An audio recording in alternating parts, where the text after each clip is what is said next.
Welcome to The Deep End, made for big moments, big voices, and even bigger opinions. We'll be delving into all the dramas, the stories, and the noise from across the globe as the tournament hits full speed. Today's show is stacked. In just a few minutes, we'll be joining Inga Sue Smith from Canada, where she's been soaking up the atmosphere, the colour, and the chaos of the World Cup. She will bring us her experience so far, the fans, the football, and everything in between. Also, we're going to catch up with Mehdi Ali, who's been in Marmaris in Turkey to check out the World Cup fever as it hits them. And also, listen out for how the police in Turkey closed down the bars and the pub's television coverage. And here in the studio, we'll be getting straight into the debate. We'll be joined by Ali Hasnat to break down the new rule changes, analysing star player performances so far, high-profile controversial moments, and giving our predictions for who we'll think will lift the famous Jules Rimet Trophy when all is said and done. Our colleague Inga Sue Smith has been in Canada throughout the duration of the World Cup and has been taking in some of the sights and sounds of the fan parks and stadiums. Let's check out what Inga has been up to.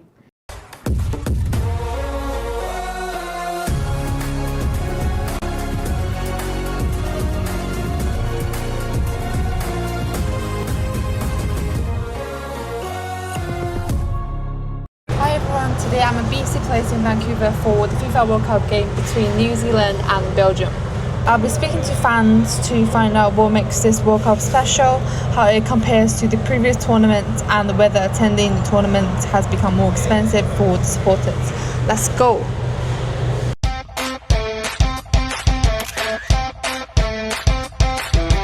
Where are you traveling from today?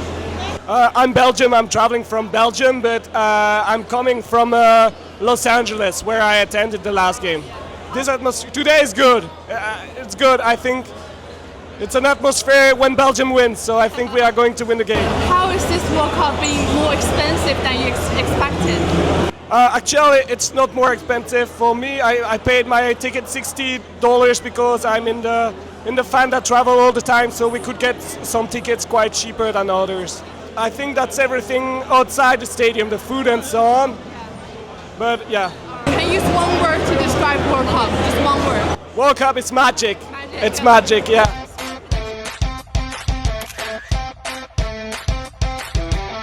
So where are you guys from? From Egypt. From Egypt. Okay. Who's your favorite player? Mo Salah. Mo Salah. Yeah. Cool. That's cool. Running down the way. We're down right now, but we're gonna win. We're gonna win. How do you guys think the price or anything the cost? Even for locals. So even it's Canada, it's not US, it's still too high. Yeah. Even the base FIFA price is too high. Fake But they know people are gonna pay, so Yeah. Okay. it's a scam.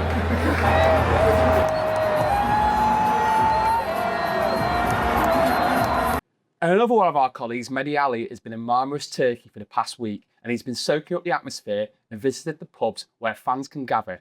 Let's check it out. We are here in Marmaris, Turkey tonight for the England game. We're going to be watching it at a sports bar or something of the sort. I'm going to be bringing you match reactions to the game, live interviews from fans, and because we're in Marmaris on the strip, it's only right that some England talks for tonight's game. Let's get going. Right, we're at sportsactive.tr. As you can see, they've got some football shirts. Cameraman, come show them. They've got a Scotland shirt, we don't want that. They've got an England and Turkey shirt, we don't want that. We want Mexico to lose, so we definitely don't want that. But I've got my eyes set on an England shirt. I'm thinking we should get a name on the back, one of them. Let's see what I choose. Got the Jude Bellingham shirt on the back, on the front, set for tonight. We'll see you at the game. We're at Anfield Bar tonight. We're going to come here tonight to watch the game. Are you going to be showing it, brother? Yeah, of course, bro. My brother. Thank you very much.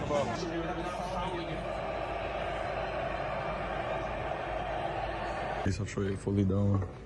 Everywhere look police. Not allowed to show the game at this time. It's like 5 a.m. It's peak. Right, panel. Two major rule changes have shaken up this tournament. We've got the automatic red card for mouth covering and expanded VAR powers.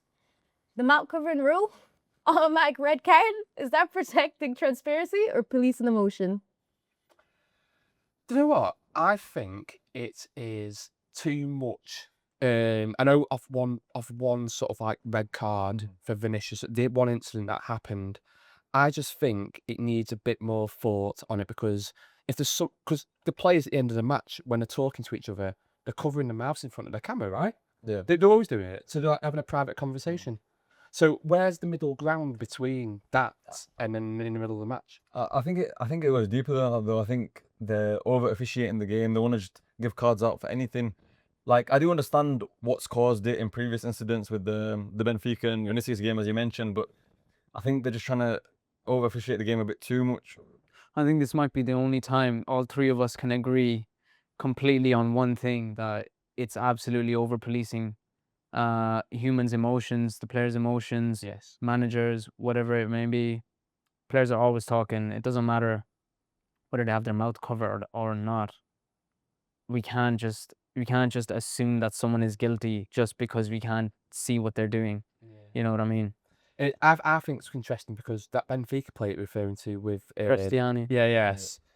He came out and said he was being homophobic in the end, rather than being racist. So whether he thinks that was meant to be a lesser action, which obviously I don't agree with, them both as bad as each other, obviously as bad as each other. But I think he thought in his head, maybe if I say it was that, then I might get less of a punishment. I don't know. We're assuming, aren't we? But yeah, I'm with you guys. Absolutely.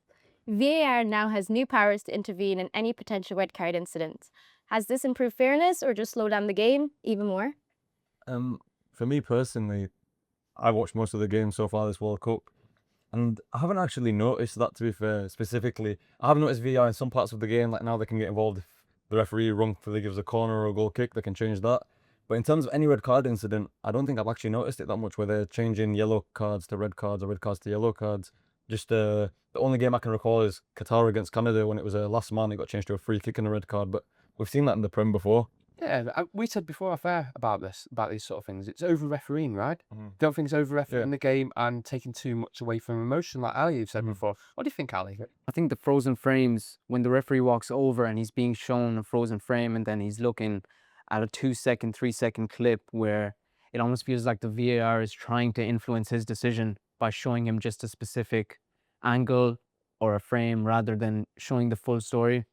I think that's really killed the game, and that's when the point comes in where the time is ticking while the referee's still at the monitor. He's watching the same frame over and over and he's doubting himself, and then that's where the re-refereeing of the game comes in. And I think yeah, if that's something that we could cut out, it would be much better. Well, it's absolutely subjective. Absolutely. I also think VAR is not, it's a grey area completely, but that's another conversation. Yeah. I think Carragher says it best. The game's not played in slow motion at the end of the day. You can't control where your foot's going to land sometimes and stuff like that. Like jumping up for a header and your foot lands on someone else's foot. Absolutely. Depends on the ref on the day, right? Yeah. Now, let's talk about controversy, because the World Cup hasn't been short of it. So the first moment I'd like to talk about is the Somali referee who's become a global talking point, denied entry into the US at the airport, and ultimately robbed of the opportunity of officiating at the World Cup. Do we think that this was the correct decision to take, or could this have been prevented and controlled? I mean, for me personally, I made a video about it on social media. I think it's, in the simplest of terms, it's a disgrace. I mean, they wear here on their arms, football unites the world, but then there's a separation. Isn't the World Cup about unity? So I think it's a disgrace, to be honest. It's like a tick box, isn't it? Yeah, 100%. So like we're covered a box here. We've got this badge. We're saying what we want. Because there's something else. And also, America has obviously been very controversial, right, with their laws and who they're favouring. Ali, what do you think to that? Because I think it doesn't feel like the World Cup to me. Sorry, it almost doesn't feel like it. What do you reckon? There's a lot going on off the pitch. I think one thing that really comes to mind is the Iranian team and how they were treated. They had to fly in for a match from a different country, then fly out right after the match. I mean, this is unbelievable, unprecedented. It's never been seen before at an international tournament where a team has to fly countries twice on a match day and then rest up 2-3 days, come back, do it again 3 times. I mean, it's unbelievable. And the fact that they almost made it to the knockouts, I think is it's a testament to their character and their resolve, because they've been politicized. The whole situation's been politicized, and I think it's an absolute disgrace. Yeah, I think a lot of things in this World Cup have been disgraced. They say no politics in football, and then all this is going on. And quickly on the Iranian team, I mean, forget the psychological effects it has on it. The physical effects, where's the time for recovery, for rest? It's just... What did they tell Gary Neville? Stick to football. Yeah, exactly, 100%. And finally, the red cards no longer mean in suspension rule. Players can return in the next match. Is that a fair reset or a dangerous precedent for discipline? I think it's complete and utter nonsense. Oh, 100%. Quite honest with you, Obviously, it's just come out in the news about Joel Kwanzaa Yeah. getting a 2-game ban now. So they have a 1-game ban, and Florian Balogun getting his suspension delayed for a year.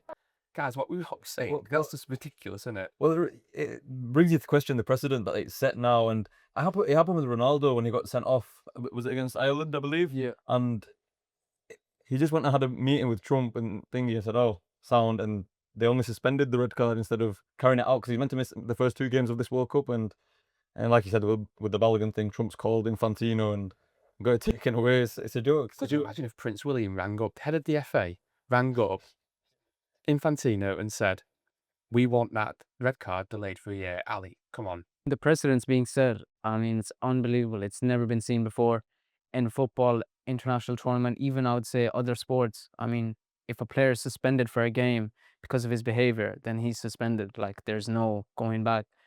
The fact that Jarell Kwanzaa, the FA, put in a complaint for that, and he's got an extra match added on. I mean, it just sums up what a joke has actually been. Unfortunately, this is all we have for our time for today. So first, I want to say a huge thanks to my fellow presenters and those of you that have listened to our episode at home. We've enjoyed ourselves and we hope to see you guys soon. So on behalf of me and the Deep End team, thank you and we'll see you all next time.